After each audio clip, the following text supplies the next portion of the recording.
Extrait numéro 3 du livre La mémoire des vaincus de Michel Ragon. Depuis les grandes inondations de Paris, en 1910, Fred vivait dans la rue. Son père, terrassier dans les tranchées du métro, était mort de tuberculose peu de temps auparavant, et la mère suivit, emportée par la contagion. L'enfant fut recueilli par des cousins qui supportaient mal cette charge. Fred profita de l'affolement consécutif à la montée des eaux pour déguerpir. Comme ses parents adoptifs ne cessaient de redouter qu'il parte aussi de la poitrine, et que ce qu'il lui faudrait c'est le grand air, il n'avait plus jamais dormi sous un toit depuis sa fugue. Dans le quartier des Halles, les vagabonds de son acabit abondaient. De tous les âges, de tous les genres. Du clodo traditionnel à l'artiste bohème, de la putain de dernière classe à la folle de Chaillot. Autour des pavillons de Baltard grouillait une faune nocturne qui se nourrissait des déchets du grand marché de Gros. Chacun s'appropriait une zone, dormait dans un coin. Chacun défendait vigoureusement son territoire. Mais qui observait scrupuleusement les règles tacites de la cloche n'avait pas d'ennui. L'enfant apprit, dans ce cloaque, toutes les techniques de la survie. Il apprit à ne dormir que d'un œil, l'esprit en alerte, toujours sur le qui-vive. Il apprit à se sustenter de peu, à ne boire que lorsque l'occasion se présentait. Il apprit à esquiver les coups. Il apprit la méfiance, la ruse. Toutes choses qui devaient plus tard, dans maintes situations difficiles, lui permettre d'éviter les choses trappes. Toute la journée, Fred et Flora s'amusèrent à galoper dans les rues. Mais lorsque vint le soir, Fred se trouva désemparé. Flora refusait évidemment de s'approcher du quartier des Halles, où l'on risquait de la reconnaître. Or, sorti des Halles, Fred se sentait perdu. Il avait l'impression que, depuis l'aube, il avait parcouru des lieux fantastiques. Mais il ne lui serait jamais venu à l'idée qu'il puisse ne pas retrouver pour la nuit sa ruelle de Saint-Eustache. Il lui paraissait de même impensable d'abandonner Flora.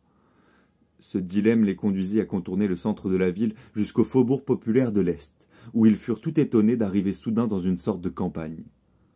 Des petites maisons entourées de jardins, des hangars, des ateliers d'artisans. La nuit les surprit dans cet environnement qui leur sembla hostile.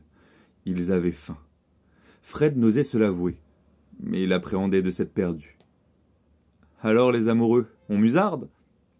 Fred et Flora s'apprêtaient à fuir en entendant cette voix qui sortait de l'ombre. Mais lorsqu'ils discernèrent la silhouette de la personne qui les interpellait, ils se rassurèrent. Il s'agissait d'une toute jeune femme, qui pouvait avoir 16 ans, vêtue d'un sarrau noir d'écolière. Ses cheveux courts, séparés par une raie en 2 bandeaux, son col marin bien blanc qui éclairait la blouse, sa frimousse espiègle, inspirèrent aussitôt confiance aux 2 enfants. « Je ne vous avais jamais vu dans le quartier.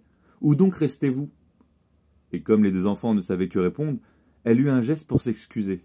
« Vous direz que je suis bien curieuse et que ça ne me regarde pas. » « Vous aurez bien raison. Je disais ça comme ça, pour parler, histoire de vous dire bonjour, quoi. Allez, bonne nuit. »« Ne partez pas, dit Fred. Je crois bien qu'on s'est égaré. C'est la campagne, ici, ou quoi ? C'est Belleville. Une pas très belle ville, une pas très belle campagne. Belleville, c'est nulle part. C'est pourquoi on y est bien. Mais je suis bête.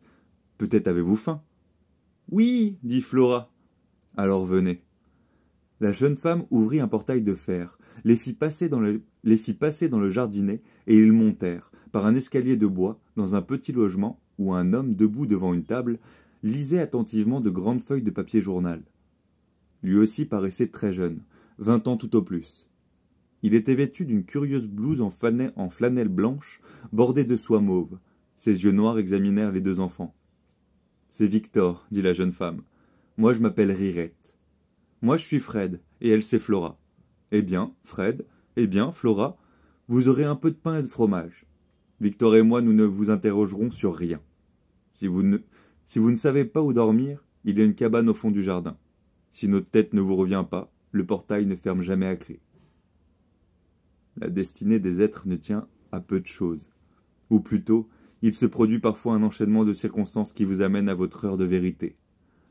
Ainsi, des jambes blanches de Flora, balancées au bord de la charrette, de la fascination qu'elles exercèrent sur Fred, de la fugue de la petite fille qui s'ensuivit, de leur impossibilité de retourner aux Halles, et de la rencontre impromptue qu'ils firent à Belleville du Rirette Maître Jean et de Victor Kibalchich, à partir de là commencent vraiment les aventures d'Alfred Barthélemy.